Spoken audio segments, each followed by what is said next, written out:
ஓம் நமச்சிவாய. இதை கேட்பதற்கு முன் உங்கள் மனதில் ஓம் நமச்சிவாய என்று நினைத்துவிட்டு இந்த பதிவில் கீழ் சென்று ஓம் நமச்சிவாய என்று பதிவிட்டு பிறகு கேட்கத் தொடங்குங்கள்.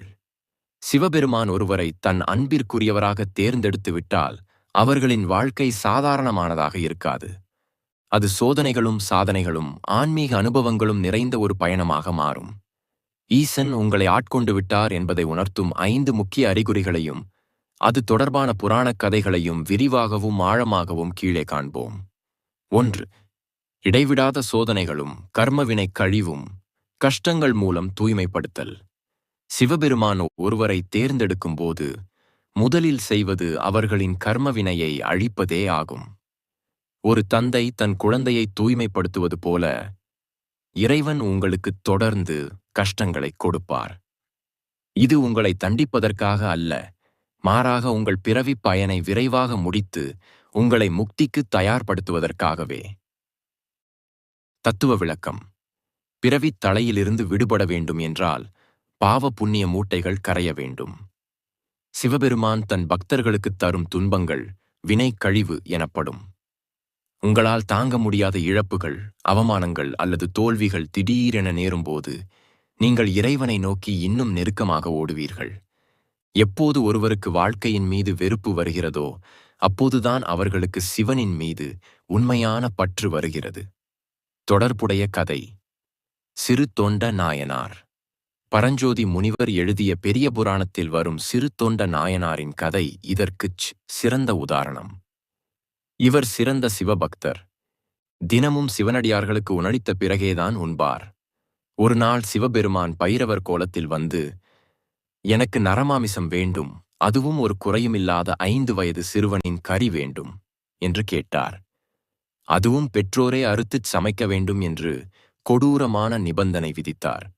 சாதாரண மனிதர்களால் இதை நினைத்துக்கூட பார்க்க முடியாது. ஆனால் சிவபெருமான் தேர்ந்தெடுத்த சிறு தொண்டரும் அவர் மனைவியும் தங்கள் ஒரே மகனான சீராளனை அறுத்துச் சமைத்தனர். மகன் இறந்த துக்கத்தை விட சிவனடியாருக்கு உணளிக்க முடியாமல் போய்விடுமோ என்ற பயமே அவர்களுக்கு மேலோங்கி இருந்தது. இறுதியில் உணவருந்த அமர்ந்த பைரவர், உன் மகனை அழையுங்கள் என்றார். அவன் இப்போது இல்லை என்று சிறு தொண்டர் கூறியும் பைரவர் விடவில்லை. வீதிக்குச் சென்று மகனை அழைத்த போது இறந்த மகன் ஓடி வந்தான். இந்த கதை உணர்த்துவது யாதெனில், சிவபெருமான் தேர்ந்தெடுத்தவர்களுக்கு கொடுக்கும் சோதனை மிக கடுமையாக இருக்கும். ஆனால் அந்தச் சோதனையின் இறுதியில் கிடைக்கும் அருள் இழந்த அனைத்தையும் விட பன்மடங்கு பெரிதாக இருக்கும். உங்கள் வாழ்விலும் தொடர் சோதனைகள் வந்தால் சிவன் உங்கள் கர்மாவைச் சுத்திகரிக்கிறார் என்று அர்த்தம். 2. உலகப்பற்றின்மை மற்றும் தனிமையை விரும்புதல். வைராக்கியம். 2. அறிகுறி உலகியல் இன்பங்களின் மீது திடீரென ஆர்வம் குறைவதாகவும். முன்பெல்லாம் கொண்டாட்டங்கள், கூட்டங்கள், ஆடம்பரங்கள் பிடித்திருக்கலாம். ஆனால் சிவன் உங்களை தொட்டுவிட்டால் அமைதி, தனிமை மற்றும் எளிமை உங்களுக்கு பிடிக்கத் தொடங்கும். தத்துவ விளக்கம். சிவம் என்றாலே அமைதி என்று பொருள். ருத்ரபூமியில் சுடுகாட்டில் ஆடுபவர் அவர். இதன் உட்பொருள் என்னவென்றால், நிலையற்ற உடலை எரித்த சாம்பலை தரித்து நிலையான ஆன்மாவை தேடுவதே சிவ வழிபாடு. சிவன் தேர்ந்தெடுத்த நபருக்கு எதுவும் நிரந்தரமில்லை என்ற ஞானம் தானாகவே உள்ளே தோன்றும். அவர்களுக்கு பணம், பதவி, புகழ் ஆகியவற்றின் மீதுள்ள மோகம் குறைந்து சிவனே எல்லாம் என்ற வைராக்கியம் பிறக்கும். தொடர்புடைய கதை. பட்டினத்தார். காவிரி பூம்பட்டினத்தில் பெரும் வணிகராக வாழ்ந்தவர் பட்டினத்தார். அவருக்கு இல்லாத செல்வமே இல்லை. ஒருமுறை அவர் வணிகம் முடித்து வந்தபோது அவருக்கு கிடைத்த ஓலையில், காதற்ற ஊசியும் வாராது கான் கடைவழிக்கே என்று எழுதியிருந்தது.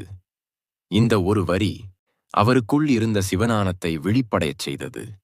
கணப்பொழுதில் தனது கோடிக்கணக்கான சொத்துக்களை துறந்தார். அரண்மனை போன்ற வீட்டை விட்டு வெளியேறி ஒரு கோவனாண்டியாக தெருவில் நின்றார். உறவுகள் அவரை பைத்தியம் என்று ஏளனம் செய்தன. ஆனால் அவர் எதை பற்றியும் கவலைப்படாமல் சிவனையே நினைத்து உருகினார். கரும்பு எப்போது கசக்கிறதோ அப்போதுதான் உனக்கு முக்தி என்று இறைவன் கூறியதைக் கேட்டு திருவிடை மருதூர் வரை சென்றார். நீங்கள் தனியாக அமர்ந்து சிந்திக்க விரும்புகிறீர்களா? கூட்ட நெரிசலைக் காட்டிலும் இயற்கையையும் அமைதியையும் ஆலயங்களையும் விரும்புகிறீர்களா? அப்படியானால் உங்கள் உள்ளத்தில் வைராக்கிய தீயை சிவனே ஏற்றி வைத்துள்ளார் என்று பொருள். 3. மரண பயம் நீங்குதல் மற்றும் காலத்தை வெல்லும் துணிவு.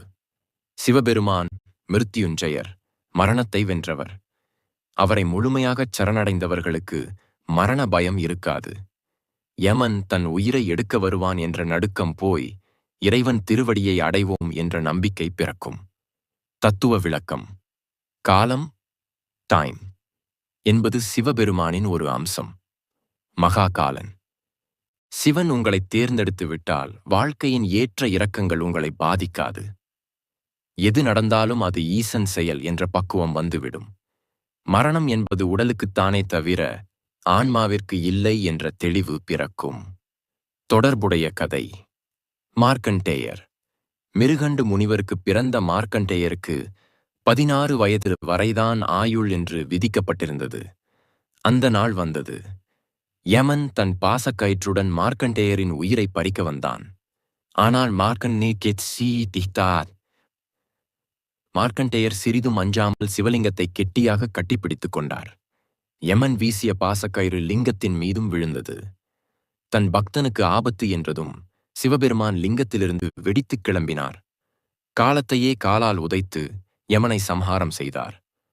இன்றும் 16 என்று மார்க்கண்டேயருக்கு சிரஞ்சீவி வரமளித்தார். இன்றும் சிவன் தேர்ந்தெடுத்த பக்தர்கள் ஆபத்து காலங்களில் பதறுவதில்லை. அவர்களின் ஆழ்மனதில் என்னை காக்க ஒருவன் இருக்கிறான் என்ற தைரியம் ஆழமாக இருக்கும். உங்களுக்கு மரணத்தை பற்றிய பயம் குறைந்து தைரியம் கூடியிருந்தால் அது சிவனின் அருளே. 4. பாரபட்சமற்ற அன்பு மற்றும் ஜீவகாருண்யம். சிவபெருமான் உங்களை ஆட்கொண்டால் உங்கள் இதயம் கருணையால் நிரம்பி வழியும். சக மனிதர்கள் மட்டுமல்லாது வாயில்லா ஜீவன்களான நாய், பூனை, மாடு போன்றவற்றின் மீதும் உங்களுக்கு தாய் போன்ற அன்பு சுரக்கும். தத்துவ விளக்கம். சிவபெருமான் பசுபதி, உயிர்களின் தலைவன் என்று அழைக்கப்படுகிறார். அவர் கழுத்தில் பாம்பு, வாகனமாக காளை, அணியாக யானை தோல் என இயற்கையோடு இயைந்தவர். சிவபக்தியால் பக்குவப்பட்ட மனம் அனைவரையும் சிவனின் வடிவமாகவே பார்க்கும். ஏழைகளுக்கோ விலங்குகளுக்கோ துன்பம் நேர்ந்தால் உங்களால் பொறுத்துக்கொள்ள முடியாது. தொடர்புடைய கதை. கண்ணப்ப நாயனார். வேடுவர் குலத்தைச் சேர்ந்த திண்ணன் கண்ணப்பர் காளஹஸ்தி மலையில் சிவலிங்கத்தை கண்டார். ஆகம விதிகள், மந்திரங்கள் எதுவும் அவருக்குத் தெரியாது. ஆனால் அன்பு மட்டுமே இருந்தது. சிவலிங்கத்தின் கண்ணில் இரத்தம் வருவதைக் கண்ட அவர் சற்றும் யோசிக்காமல் தன் கண்ணையே அம்பால் தோண்டி எடுத்து சிவனுக்கு அப்பினார். அடுத்து மறு கண்ணிலும் இரத்தம் வர தன் இன்னொரு கண்ணையும் எடுக்கத் துணிந்தார். அடையாளம் தெரிய வேண்டும் என்பதற்காகத் தன் காலை லிங்கத்தின் கண்ணருகே வைத்தார். அப்போது சிவபெருமான் தோன்றி, நில்லு கண்ணப்பா என்று தடுத்தார். ஆகம பூஜை செய்த அந்தணரை விட வாயில் நீர் கொண்டு வந்து அபிஷேகம் செய்த கண்ணப்பரின் அன்பே சிவனுக்கு பெரிதாகத் தெரிந்தது. சடங்குகளை விட அன்பே பிரதானம். உங்கள் மனம் பிறர் படும் துன்பத்தைக் கண்டு உருகினால், யாருமே பார்க்காத நேரத்திலும் தர்மம் செய்யத் தோன்றினால், சிவன் உங்கள் இதயத்தில் குடிகொண்டு விட்டார் என்று அர்த்தம். 5வது காரணமில்லாமல் சிவநாமம் ஒலித்தல் மற்றும் கண்ணீர் மல்குதல். 5வது மற்றும் மிக முக்கியமான அறிகுறி, உங்கள் முயற்சியின்றியே உங்கள் நாவில் ஓம் நம சிவாய் அல்லது சிவ சிவு என்ற நாமம் ஒலிப்பதாகும். ஆன்மீகச் சொற்பொழிவுகளை கேட்கும்போதோ, தேவாரம் திருவாசகம் படிக்கும்போதோ அல்லது சிவலிங்கத்தை பார்க்கும்போதோ உங்களையும் அறியாமல் கண்கள் கலங்கும். தத்துவ விளக்கம். அவன் அருளாலே அவன் தாழ் வணங்கி என்கிறது சிவபுராணம். அவரை நினைக்க வேண்டும் என்ற எண்ணம் வருவதே அவருடைய அருளால்தான். காரணமில்லாமல் கண்களில் நீர் வருவது ஆன்மா தன் மூலப்பொருளான இறைவனை அடையாளம் கண்டு கொண்டதற்கான அறிகுறியாகும். உடலெங்கும் ஒருவித சிலிர்ப்பு ஏற்படுதல், கொமுகா ஷிவரிங், நெற்றியில் விபூதி இல்லாமல் இருக்க பிடிக்காத நிலை ஆகியவை இதில் அடங்கும். தொடர்புடைய கதை. மாணிக்கவாசகர். மதுரை மன்னனிடம் அமைச்சராக இருந்தவர் மாணிக்கவாசகர். குதிரை வாங்கச் சென்ற அவர் திருப்பெருந்துறையில் சிவபெருமானை குரு வடிவில் கண்டார். அந்த நொடியே தன் அமைச்சர் பதவியை, ஆடம்பரத்தை மறந்தார். குருவின் உபதேசத்தை கேட்ட மாத்திரத்தில் அவர் கண்கள் குளமானது. உடல் விதிர்த்தது.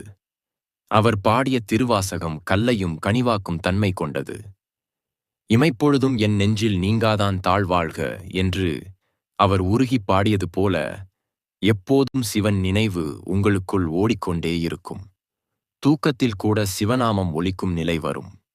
முடிவுரை: இந்த 5 அறிகுறிகளில் ஒன்று அல்லது அதற்கு மேற்பட்டவை உங்களிடம் இருந்தால் நீங்கள் பாக்கியசாலி. சிவபெருமான் உங்களை தன் பிள்ளை எனத் தத்தெடுத்து விட்டார். துன்பங்கள் மூலம் கர்மாவை அழிக்கிறார். உலகப்பற்றை நீக்கி வைராக்கியம் தருகிறார். மரண பயத்தை போக்கி தைரியம் ஊட்டுகிறார். எல்லா உயிர்களிடத்தும் அன்பை சுரக்கச் செய்கிறார். எந்நேரமும் தன் நினைவிலேயே உங்களை வைத்திருக்கின்றார். இந்த அறிகுறிகள் தென்படும்போது சோதனைகளைக் கண்டு துவளாதீர்கள். இதுவும் சிவனின் திருவிளையாடல் என்று ஏற்றுக்கொண்டு நமசிவாய மந்திரத்தை மட்டும் பற்றிக் கொள்ளுங்கள். நிச்சயம் உங்கள் வாழ்வின் இறுதியில் சிவனின் திருவடி நிழல் உங்களுக்கு காத்திருக்கிறது. ஓம் நம சிவாய. இதற்கு உதாரணமாக ஒரு கதையை சொல்கிறேன், அமைதியாக கேள். என் அன்பு குழந்தையே, இது ஒரு புராண வரலாறு அல்ல. இது என் நெஞ்சில் என்றும் பசுமையாக இருக்கும் உன்னைப் போன்ற ஒரு ஆன்மாவை நான் எப்படி ஆட்கொண்டேன் என்பதற்கான சாட்சியம். கைலாயத்தின் பனிச்சிகரங்களில் அமர்ந்தபடி அல்ல, உன் இதயத்தின் கருவறையில் அமர்ந்து நான் சொல்லும் இந்த கதையை கேள். இது சிவதத்தன் என்ற ஒரு பக்தனின் கதை மட்டுமல்ல. நாளை இது உன் கதையாகவும் மாறக்கூடும். நான் உன்னை தேடி வந்த கதை. என் அன்பே, கேள். பூலோகத்தில் காவிரியின் கரையில் ஒரு செழிப்பான நகரம் இருந்தது. அங்கே சிவதத்தன் என்ற ஒரு வணிகன் வாழ்ந்து வந்தான். அவனுக்கு பொன்னும் பொருளும் குவியலாக இருந்தது. அழகான மாளிகை, ஏவலுக்கு ஆட்கள், அன்பான மனைவி, அறிவான குழந்தைகள் என எல்லாம் இருந்தது. அவன் தினமும் என் ஆலயத்திற்கு வருவான். பட்டு வஸ்திரங்களை எனக்குச் சாத்துவான். விலை உயர்ந்த சந்தனத்தை என் மேனியில் பூசுவான். ஊரே அவனை பெரிய சிவபக்தன் என்று கொண்டாடியது. ஆனால் நான் அவனை திரும்பி பார்க்கவில்லை. ஏனென்றால் அவன் எனக்கு பூமாலை போடும்போது அவனது சிந்தனை வியாபாரத்தில் இருந்தது. அவன் எனக்கு தீபாராதனை காட்டும்போது ஊரார் என்னை பார்க்கிறார்களா என்ற கர்வம் அவன் கண்களில் இருந்தது. அவன் பக்தி அழகாக இருந்தது, ஆனால் அது ஆழமாக இல்லை. ஒரு நாள் அவனது ஆன்மாவின் ஆழத்தில் ஒரு சிறு கீறல் விழுந்தது. வாழ்க்கையின் மீது ஒரு மெல்லிய சலிப்பு அவனுக்கு ஏற்பட்டது. அந்த நொடி, அந்த ஒரு நொடி என் நெற்றிக்கண் அவன் மீது விழுந்தது. இவன் பக்குவப்பட்டு விட்டான், இவனை இனி நானே செதுக்க வேண்டும் என்று முடிவு செய்தேன். நான் ஒருவனை தேர்ந்தெடுத்து விட்டால் முதலில் நான் செய்வது என்ன தெரியுமா? அவனுக்கும் உலகத்திற்கும் உள்ள பொய்யான சங்கிலிகளை அறுப்பதுதான். முதல் அங்கம்: நெருப்பின் தீண்டல் சோதனை. அன்று இரவு சிவதத்தனின் கிடங்கில் ஒரு சிறு தீப்பொறி உருவானது. அது நான் வைத்த தீ அல்ல, அவனது கர்மவினையின் தீ. ஆனால் அதை நான் அணைக்காமல் விட்டேன். விடிவதற்குள் அவனது மொத்த செல்வமும் சாம்பலானது. ஊரே அலறியது. சிவதத்தன் என் சன்னதியில் வந்து கதறினான். மகாதேவா, உனக்கு இவ்வளவு செய்தேனே, எனக்கு ஏன் இந்தச் சோதனை என்று அழுதான். நான் அமைதியாகச் சிரித்தேன். செல்வம் உன்னை விட்டுப் போனால்தான் நான் உனக்குள் வர முடியும் குழந்தையே என்று எனக்குள் சொல்லிக் கொண்டேன். அடுத்த சில மாதங்களில் அவன் நம்பிய நண்பர்கள் விலகினார்கள். கடன் கொடுத்தவர்கள் வாசலில் நின்று அவமானப்படுத்தினார்கள். அவன் யாரையெல்லாம் தன் பலம் என்று நினைத்தானோ அவர்கள் அனைவரும் வைக்கோல் போல காற்றில் பறந்து போனார்கள். அவன் தனித்து விடப்பட்டான். அவமானத்தின் வலி தாங்காமல் அவன் ஊரை விட்டே ஓடினான். காட்டில் ஒரு பாழடைந்த மண்டபத்தில் அமர்ந்து வானத்தை பார்த்தான். அவன் கண்களில் நீர் வற்றி போயிருந்தது. அப்போது அவனுக்குள் ஒரு மாற்றம் நிகழ்ந்தது. எல்லாம் மாயை, எல்லாம் சிவன் செயல் என்ற ஒரு பெருமூச்சு அவனிடம் இருந்து வந்தது. அந்த நொடி நான் அவன் அருகில் வந்து அமர்ந்தேன். உருவமாக அல்ல, ஒரு மெல்லிய தென்றலாக. இரண்டாவது அங்கம்: தனிமையின் இனிமை, வைராக்கியம். இப்போது சிவதத்தனிடம் இழப்பதற்கு எதுவுமே இல்லை. கிழிந்த ஆடை, பரட்டை தலை, பிச்சை எடுத்து உண்பான். கிடைத்தால் உண்பான், இல்லையேல் பட்டினி. ஆனால் ஆச்சரியம் என்னவென்றால் அவனது முகத்தில் இருந்த பதற்றம் மறைந்து ஒரு அமைதி குடிகொண்டது. முன்பு பட்டு மெத்தையில் தூங்கும்போது வராத நிம்மதி இப்போது வெறும் தரையில் உறங்கும்போது அவனுக்கு கிடைத்தது. மரங்களின் அசைவிலும் நதியின் ஓசையிலும் அவன் என்னை கேட்கத் தொடங்கினான். சிவமே, சிவமே என்று அவன் உதடுகள் முணுமுணுக்கத் தொடங்கின. பயம் போய் வைராக்கியம் பிறந்தது. ஒரு நாள் இரவு கடும் புயல் அடித்தது. இடி முழங்கியது. முன்பு என்றால் அவன் பயந்து நடுங்கியிருப்பான். ஆனால் அன்று மழையில் நனைந்தபடி வானத்தை பார்த்துச் சிரித்தான். ருத்ரா, இதுவும் உன் கோலமா? ஆடு, நன்றாக ஆடு என்று கூச்சலிட்டான். அவன் என்னைக் கண்டு அஞ்சுவதை நிறுத்திவிட்டு என்னை காதலிக்கத் தொடங்கிவிட்டான் என்பதை நான் உணர்ந்தேன். 3ஆம் அங்கம். அன்பின் உச்சம். ஜீவகாருண்யம். இன்னும் ஒரு கடைசி சோதனை பாக்கியிருந்தது. அவனுள் இருக்கும் நான் என்ற அகந்தை முழுமையாக அழிந்துவிட்டதா என்று பார்க்க விரும்பினேன். நான் ஒரு வயதான நோயுற்ற பிச்சைக்காரன் வேடத்தில் அவன் முன் சென்றேன். என் உடல் முழுக்க புண்கள், ஈக்கள் மொய்த்தன. துர்நாற்றம் வீசியது. சிவதத்தன் அன்றுதான் 2 நாட்களுக்குப் பிறகு ஒரு பழைய ரொட்டித் துண்டை கையில் வைத்திருந்தான். அவன் அதை வாயில் வைக்கப் போகும் நேரம் நான் அவன் முன் சென்று, ஐயா, பசிக்கிறதே என்று கை நீட்டினேன். சாதாரண மனிதர்கள் முகத்தை திருப்பிக் கொள்வார்கள். ஆனால் சிவதத்தன் என் கண்களை பார்த்தான். அந்த அழுக்கு முகத்திற்கு பின்னால் இருக்கும் உயிரை அவன் பார்த்தான். அவனுக்கு பசி வயிற்றைக் கிள்ளியது.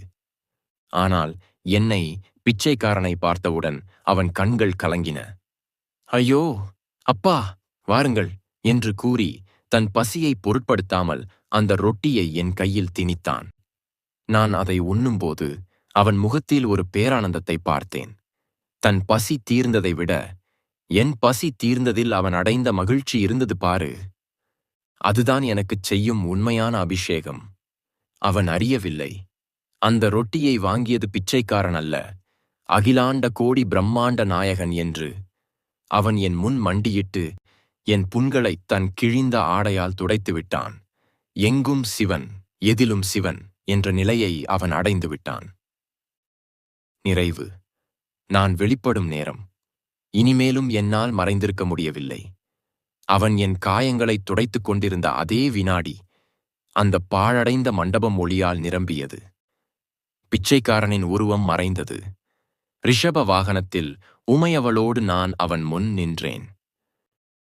சிவதத்தன் திகைத்துப் போனான். அவனால் பேச முடியவில்லை. வார்த்தைகள் தொண்டையில் சிக்கின. அவன் கண்கள் மடை திறந்த வெள்ளம் போல கண்ணீரை பொழிந்தன. அவன் என் கால்களில் விழப்போனான். ஆனால் நான் அவனை தூக்கி என் மார்போடு அணைத்துக் கொண்டேன். நான் அவனிடம் சொன்னேன், மகனே, உன் செல்வத்தை பறித்தவன் நான்தான். உன்னை தனிமையில் வாடவிட்டவன் நான்தான். உலகம் உன்னை வெறுக்கச் செய்தவன் நான்தான். ஏனென்றால் நீ எனக்கானவன். உன்னை சுற்றியிருந்த குப்பைகளை அகற்றினால்தானே உனக்குள் நான் குடியேற முடியும். கல்லை உளி கொண்டு அடித்துத் துன்புறுத்துவது அதை உடைப்பதற்கு அல்ல, அதைச் சிலையாக மாற்றுவதற்கு. இப்போது நீ வெறும் மனிதன் அல்ல, நீ நடமாடும் சிவன். அவன் அழுது கொண்டே கேட்டான், இறைவா, இவ்வளவு காலம் எங்கே இருந்தாய்? நான் சிரித்துக்கொண்டே சொன்னேன், செல்வமாக இருந்தபோது உன் கர்வத்தில் மறைந்திருந்தேன். வறுமையில் உன் கண்ணீரில் இருந்தேன். இப்போது உன் அன்பில் வெளிப்பட்டு விட்டேன். இனி உனக்கும் எனக்கும் பிரிவேது? என் அன்பு குழந்தையே, இப்போது இந்த கதையை நீ படித்துக் கொண்டிருக்கும் போதே உன் கண்களில் ஈரம் கசிகிறதா? உன் நெஞ்சு கனக்கிறதா? அப்படியானால் உறுதியாகச் சொல்கிறேன், அடுத்த சிவதத்தன் நீதான்.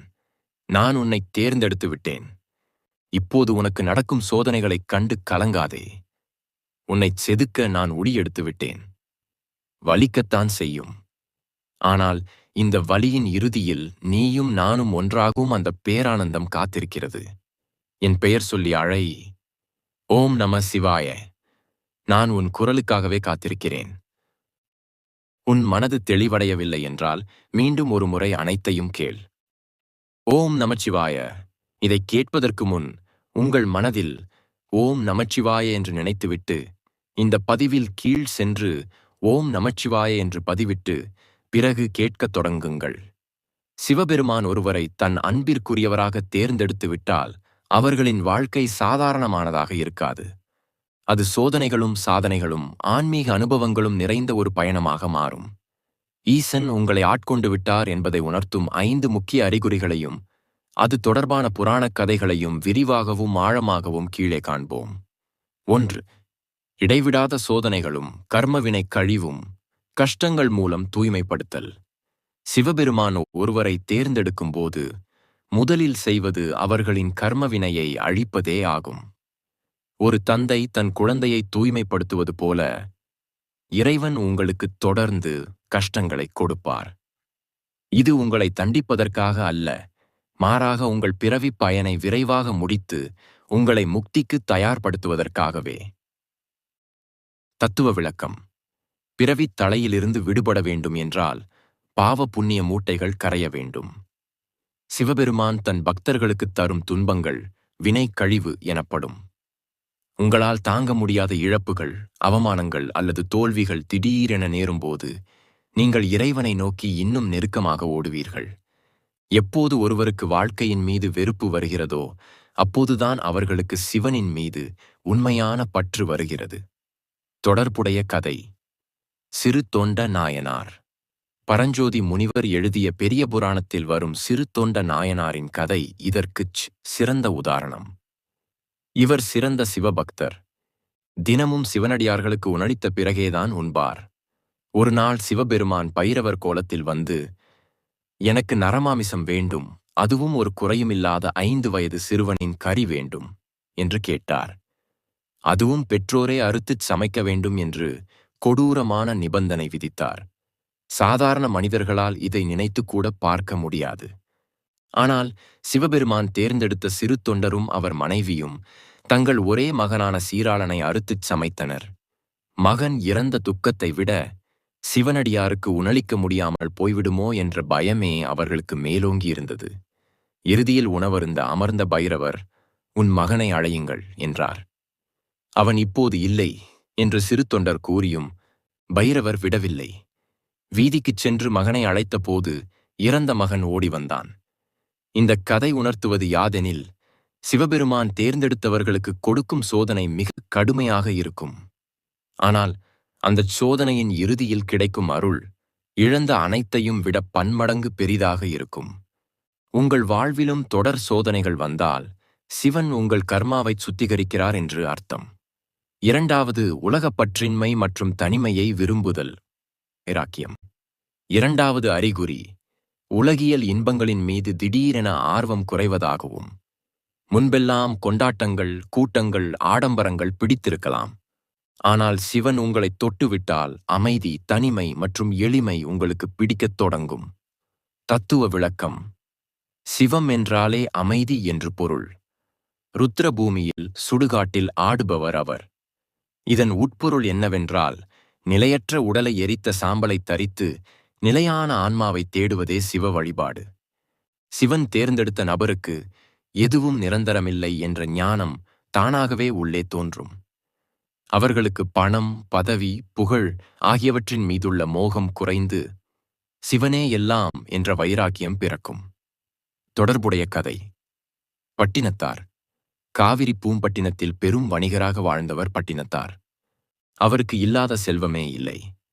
ஒருமுறை அவர் வணிகம் முடித்து வந்தபோது அவருக்கு கிடைத்த ஓலையில், காதற்ற ஊசியும் வாராது கான் கடைவழிக்கே என்று எழுதியிருந்தது. இந்த ஒரு வரி அவருக்குள் இருந்த சிவஞானத்தை விழிப்படையச் செய்தது. கணப்பொழுதில் தனது கோடிக்கணக்கான சொத்துக்களைத் துறந்தார். அரண்மனை போன்ற வீட்டை விட்டு வெளியேறி ஒரு கோவனாண்டியாக தெருவில் நின்றார். உறவுகள் அவரை பைத்தியம் என்று ஏளனம் செய்தன. ஆனால் அவர் எதை பற்றியும் கவலைப்படாமல் சிவனையே நினைத்து உருகினார். கரும்பு எப்போது கசக்கிறதோ அப்போதுதான் உனக்கு முக்தி என்று இறைவன் கூறியதைக் கேட்டு திருவிடை மருதூர் வரை சென்றார். நீங்கள் தனியாக அமர்ந்து சிந்திக்க விரும்புகிறீர்களா? கூட்ட நெரிசலைக் காட்டிலும் இயற்கையையும் அமைதியையும் ஆலயங்களையும் விரும்புகிறீர்களா? அப்படியானால் உங்கள் உள்ளத்தில் வைராக்கிய தீயை சிவனே ஏற்றி வைத்துள்ளார் என்று பொருள். 3. மரண பயம் நீங்குதல் மற்றும் காலத்தை வெல்லும் துணிவு. சிவபெருமான் மிருத்யுஞ்சயர், மரணத்தை வென்றவர். அவரை முழுமையாகச் சரணடைந்தவர்களுக்கு மரண பயம் இருக்காது. யமன் தன் உயிரை எடுக்க வருவான் என்ற நடுக்கம் போய் இறைவன் திருவடியை அடைவோம் என்ற நம்பிக்கை பிறக்கும். தத்துவ விளக்கம். காலம், டைம் என்பது சிவபெருமானின் ஒரு அம்சம். மகாகாலன். சிவன் உங்களை தேர்ந்தெடுத்து விட்டால் வாழ்க்கையின் ஏற்ற இறக்கங்கள் உங்களை பாதிக்காது. எது நடந்தாலும் அது ஈசன் செயல் என்ற பக்குவம் வந்துவிடும். மரணம் என்பது உடலுக்குத்தானே தவிர ஆன்மாவிற்கு இல்லை என்ற தெளிவு பிறக்கும். தொடர்புடைய கதை. மார்க்கண்டேயர். மிருகண்டு முனிவருக்கு பிறந்த மார்க்கண்டேயருக்கு 16 வயது வரைதான் ஆயுள் என்று விதிக்கப்பட்டிருந்தது. அந்த நாள் வந்தது. யமன் தன் பாசக்கயிற்றுடன் மார்க்கண்டேயரின் உயிரை பறிக்க வந்தான். ஆனால் மார்க்கண்டேயர் சிறிதும் அஞ்சாமல் சிவலிங்கத்தை கெட்டியாக கட்டிப்பிடித்துக் கொண்டார். யமன் வீசிய பாசக்கயிறு லிங்கத்தின் மீதும் விழுந்தது. தன் பக்தனுக்கு ஆபத்து என்றதும் சிவபெருமான் லிங்கத்திலிருந்து வெடித்துக் கிளம்பினார். காலத்தையே காலால் உதைத்து யமனை சம்ஹாரம் செய்தார். என்றும் 16 என்று மார்க்கண்டேயருக்கு சிரஞ்சீவி வரமளித்தார். இன்றும் சிவன் தேர்ந்தெடுத்த பக்தர்கள் ஆபத்து காலங்களில் பதறுவதில்லை. அவர்களின் ஆழ்மனதில் என்னை காக்க ஒருவன் இருக்கிறான் என்ற தைரியம் ஆழமாக இருக்கும். உங்களுக்கு மரணத்தை பற்றிய பயம் குறைந்து தைரியம் கூடியிருந்தால் அது சிவனின் அருளே. 4. பாரபட்சமற்ற அன்பு மற்றும் ஜீவகாருண்யம். சிவபெருமான் உங்களை ஆட்கொண்டால் உங்கள் இதயம் கருணையால் நிரம்பி வழியும். சக மனிதர்கள் மட்டுமல்லாது வாயில்லா ஜீவன்களான நாய், பூனை, மாடு போன்றவற்றின் மீதும் உங்களுக்கு தாய் போன்ற அன்பு சுரக்கும். தத்துவ விளக்கம். சிவபெருமான் பசுபதி, உயிர்களின் தலைவன் என்று அழைக்கப்படுகிறார். அவர் கழுத்தில் பாம்பு, வாகனமாக காளை, அணியாக யானை தோல் என இயற்கையோடு இயைந்தவர். சிவபக்தியால் பக்குவப்பட்ட மனம் அனைவரையும் சிவனின் வடிவமாகவே பார்க்கும். ஏழைகளுக்கோ விலங்குகளுக்கோ துன்பம் நேர்ந்தால் உங்களால் பொறுத்துக்கொள்ள முடியாது. தொடர்புடைய கதை. கண்ணப்ப நாயனார். வேடுவர் குலத்தைச் சேர்ந்த திண்ணன் கண்ணப்பர் காளஹஸ்தி மலையில் சிவலிங்கத்தை கண்டார். ஆகம விதிகள், மந்திரங்கள் எதுவும் அவருக்குத் தெரியாது. ஆனால் அன்பு மட்டுமே இருந்தது. சிவலிங்கத்தின் கண்ணில் இரத்தம் வருவதைக் கண்ட அவர் சற்றும் யோசிக்காமல் தன் கண்ணையே அம்பால் தோண்டி எடுத்து சிவனுக்கு அப்பினார். அடுத்து மறு கண்ணிலும் இரத்தம் வர தன் இன்னொரு கண்ணையும் எடுக்கத் துணிந்தார். அடையாளம் தெரிய வேண்டும் என்பதற்காக தன் காலை லிங்கத்தின் கண்ணருகே வைத்தார். அப்போது சிவபெருமான் தோன்றி, நில்லு கண்ணப்பா என்று தடுத்தார். ஆகம பூஜை செய்த அந்தணரை விட வாயில் நீர் கொண்டு வந்து அபிஷேகம் செய்த கண்ணப்பரின் அன்பே சிவனுக்கு பெரிதாகத் தெரிந்தது. சடங்குகளை விட அன்பே பிரதானம். உங்கள் மனம் பிறர் படும் துன்பத்தைக் கண்டு உருகினால், யாருமே பார்க்காத நேரத்திலும் தர்மம் செய்யத் தோன்றினால், சிவன் உங்கள் இதயத்தில் குடிகொண்டு விட்டார் என்று அர்த்தம். 5வது காரணமில்லாமல் சிவநாமம் ஒலித்தல் மற்றும் கண்ணீர் மல்குதல். 5வது மற்றும் மிக முக்கியமான அறிகுறி, உங்கள் முயற்சியின்றியே உங்கள் நாவில் ஓம் நம சிவாய் அல்லது சிவ சிவு என்ற நாமம் ஒலிப்பதாகும். ஆன்மீகச் சொற்பொழிவுகளை கேட்கும்போதோ, தேவாரம் திருவாசகம் படிக்கும்போதோ அல்லது சிவலிங்கத்தை பார்க்கும்போதோ உங்களையும் அறியாமல் கண்கள் கலங்கும். தத்துவ விளக்கம். அவன் அருளாலே அவன் தாழ் வணங்கி என்கிறது சிவபுராணம். அவரை நினைக்க வேண்டும் என்ற எண்ணம் வருவதே அவருடைய அருளால்தான். காரணமில்லாமல் கண்களில் நீர் வருவது ஆன்மா தன் மூலப்பொருளான இறைவனை அடையாளம் கண்டு கொண்டதற்கான அறிகுறியாகும். உடலெங்கும் ஒருவித சிலிர்ப்பு ஏற்படுதல், கொமுகா ஷிவரிங், நெற்றியில் விபூதி இல்லாமல் இருக்க பிடிக்காத நிலை ஆகியவை இதில் அடங்கும். தொடர்புடைய கதை. மாணிக்கவாசகர். மதுரை மன்னனிடம் அமைச்சராக இருந்தவர் மாணிக்கவாசகர். குதிரை வாங்கச் சென்ற அவர் திருப்பெருந்துறையில் சிவபெருமானை குரு வடிவில் கண்டார். அந்த நொடியே தன் அமைச்சர் பதவியை, ஆடம்பரத்தை மறந்தார். குருவின் உபதேசத்தை கேட்ட மாத்திரத்தில் அவர் கண்கள் குளமானது, உடல் விதிர்த்தது. அவர் பாடிய திருவாசகம் கல்லையும் கனிவாக்கும் தன்மை கொண்டது. இமைப்பொழுதும் என் நெஞ்சில் நீங்காதான் தாழ்வாழ்க என்று அவர் உருகி பாடியது போல எப்போதும் சிவன் நினைவு உங்களுக்குள் ஓடிக்கொண்டே இருக்கும். தூக்கத்தில் கூட சிவநாமம் ஒலிக்கும் நிலை வரும். முடிவுரை. இந்த 5 அறிகுறிகளில் ஒன்று அல்லது அதற்கு மேற்பட்டவை உங்களிடம் இருந்தால் நீங்கள் பாக்கியசாலி. சிவபெருமான் உங்களை தன் பிள்ளை என தத்தெடுத்து விட்டார். துன்பங்கள் மூலம் கர்மாவை அழிக்கிறார். உலகப்பற்றை நீக்கி வைராக்கியம் தருகிறார். மரண பயத்தை போக்கி தைரியம் ஊட்டுகிறார். எல்லா உயிர்களிடத்தும் அன்பை சுரக்கச் செய்கிறார். எந்நேரமும் தன் நினைவிலேயே உங்களை வைத்திருக்கின்றார். இந்த அறிகுறிகள் தென்படும்போது சோதனைகளைக் கண்டு துவளாதீர்கள். இதுவும் சிவனின் திருவிளையாடல் என்று ஏற்றுக்கொண்டு நமசிவாய மந்திரத்தை மட்டும் பற்றிக் கொள்ளுங்கள். நிச்சயம் உங்கள் வாழ்வின் இறுதியில் சிவனின் திருவடி நிழல் உங்களுக்கு காத்திருக்கிறது. ஓம் நம சிவாய. இதற்கு உதாரணமாக ஒரு கதையை சொல்கிறேன், அமைதியாக கேள். என் அன்பு குழந்தையே, இது ஒரு புராண வரலாறு அல்ல. இது என் நெஞ்சில் என்றும் பசுமையாக இருக்கும் உன்னைப் போன்ற ஒரு ஆன்மாவை நான் எப்படி ஆட்கொண்டேன் என்பதற்கான சாட்சியம். கைலாயத்தின் பனிச்சிகரங்களில் அமர்ந்தபடி அல்ல, உன் இதயத்தின் கருவறையில் அமர்ந்து நான் சொல்லும் இந்த கதையை கேள். இது சிவதத்தன் என்ற ஒரு பக்தனின் கதை மட்டுமல்ல. நாளை இது உன் கதையாகவும் மாறக்கூடும். நான் உன்னை தேடி வந்த கதை. என் அன்பே, கேள். பூலோகத்தில் காவிரியின் கரையில் ஒரு செழிப்பான நகரம் இருந்தது. அங்கே சிவதத்தன் என்ற ஒரு வணிகன் வாழ்ந்து வந்தான். அவனுக்கு பொன்னும் பொருளும் குவியலாக இருந்தது. அழகான மாளிகை, ஏவலுக்கு ஆட்கள், அன்பான மனைவி, அறிவான குழந்தைகள் என எல்லாம் இருந்தது. அவன் தினமும் என் ஆலயத்திற்கு வருவான். பட்டு வஸ்திரங்களை எனக்குச் சாத்துவான். விலை உயர்ந்த சந்தனத்தை என் மேனியில் பூசுவான். ஊரே அவனை பெரிய சிவபக்தன் என்று கொண்டாடியது. ஆனால் நான் அவனை திரும்பி பார்க்கவில்லை. ஏனென்றால் அவன் எனக்கு பூமாலை போடும்போது அவனது சிந்தனை வியாபாரத்தில் இருந்தது. அவன் எனக்கு தீபாராதனை காட்டும்போது ஊரார் என்னை பார்க்கிறார்களா என்ற கர்வம் அவன் கண்களில் இருந்தது. அவன் பக்தி அழகாக இருந்தது, ஆனால் அது ஆழமாக இல்லை. ஒரு நாள் அவனது ஆன்மாவின் ஆழத்தில் ஒரு சிறு கீறல் விழுந்தது. வாழ்க்கையின் மீது ஒரு மெல்லிய சலிப்பு அவனுக்கு ஏற்பட்டது. அந்த நொடி, அந்த ஒரு நொடி என் நெற்றிக்கண் அவன் மீது விழுந்தது. இவன் பக்குவப்பட்டு விட்டான், இவனை இனி நானே செதுக்க வேண்டும் என்று முடிவு செய்தேன். நான் ஒருவனை தேர்ந்தெடுத்து விட்டால் முதலில் நான் செய்வது என்ன தெரியுமா? அவனுக்கும் உலகத்திற்கும் உள்ள பொய்யான சங்கிலிகளை அறுப்பதுதான். முதல் அங்கம், நெருப்பின் தீண்டல் சோதனை. அன்று இரவு சிவதத்தனின் கிடங்கில் ஒரு சிறு தீப்பொறி உருவானது. அது நான் வைத்த தீ அல்ல, அவனது கர்மவினையின் தீ. ஆனால் அதை நான் அணைக்காமல் விட்டேன். விடிவதற்குள் அவனது மொத்த செல்வமும் சாம்பலானது. ஊரே அலறியது. சிவதத்தன் என் சன்னதியில் வந்து கதறினான். மகாதேவா, உனக்கு இவ்வளவு செய்தேனே, எனக்கு ஏன் இந்தச் சோதனை என்று அழுதான். நான் அமைதியாகச் சிரித்தேன். செல்வம் உன்னை விட்டு போனால்தான் நான் உனக்குள் வர முடியும் குழந்தையே என்று எனக்குள் சொல்லிக் கொண்டேன். அடுத்த சில மாதங்களில் அவன் நம்பிய நண்பர்கள் விலகினார்கள். கடன் கொடுத்தவர்கள் வாசலில் நின்று அவமானப்படுத்தினார்கள்.